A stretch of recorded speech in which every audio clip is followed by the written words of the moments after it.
So ಇಲ್ಲಿ ಇವರು ಒಂದು 200-250 ಬ್ಯಾಗ್ಸ್ ಆರ್ಡರ್ ಮಾಡಿದ್ರು. ಗೌರ್ಮೆಂಟ್ ಸ್ಕೂಲ್ ಮಕ್ಳುಗಳಿಗೆ ಕೊಡೋ ಅಂಥದ್ದು. ಅಲ್ಲಿ 2 ಟೈಪ್ಸ್ ಮಕ್ಳುಗಳಿದ್ದಾರೆ, ಅಂಗನವಾಡಿ ಮಕ್ಳುಗಳು, ಪುಟ್ಟು ಮಕ್ಳುಗಳು ಮತ್ತು ದೊಡ್ಡ ಮಕ್ಳುಗಳಿಗೆ. ಸೊ 2 ಟೈಪ್ಸ್ ಆಫ್ ಬ್ಯಾಗು, ತುಂಬ ಒಳ್ಳೆ ಕ್ವಾಂಟಿಟಿ ಸೂಪರಾಗಿತ್ತು ಬ್ಯಾಗ್ಸ್ ಇವ್ರು ಮಾಡಿರೋ ಅಂಥದ್ದು. ಸೊ ನೋಡಿ ಎಷ್ಟು ಚೆನ್ನಾಗಿ ಮಾಡಿದ್ದಾರೆ. 50 ಪುನೀತ್ ರಾಜ್ಕುಮಾರ್ ಅವ್ರದ್ದು ಒಂದು ಸರ್ಕಾರಿ ಪ್ರೌಢ ಶಾಲೆ ಅಂತೇಳಿ ಚಿನ್ನದ ಧೂಪ್ನಲ್ಲಿ ಕರ್ಗ ಟೀಮ್ ಅಂತ ಹಾಕಿ ಒಂದು ಕರ್ಗದೊಂದು ಪಿಕ್ಚರ್ ಹಾಕಿ ತುಂಬ ಚೆನ್ನಾಗಿ ಡಿಸೈನ್ ಮಾಡಿರೋ ಅಂಥದ್ದು. ತುಂಬಾ ಚೆನ್ನಾಗಿತ್ತು ಕ್ವಾಲಿಟಿ ವೈಸ್ ಅಲ್ಲ. ಇದು ಬಂದ್ಬಿಟ್ಟು ಅಂಗನವಾಡಿ ಮಕ್ಳುಗಳಿಗೆ ಕೊಡೋ ಅಂಥದ್ದು.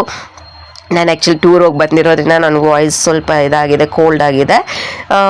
ಸೊ ನೋಡಿ ತುಂಬ ಚೆನ್ನಾಗಿ ಡಿಸೈನ್ ಮಾಡಿದ್ರು. ನನಗಂತೂ ತುಂಬ ಇಷ್ಟ ಆಯಿತು. ನನಗೂ ಒಂದು ಬ್ಯಾಗ್ ಕೊಟ್ಟರು. ಸೊ ನೋಡಿ ಒಂದು ದೊಡ್ಡ ಬ್ಯಾಗು ಒಂದು ಚಿಕ್ಕ ಬ್ಯಾಗ್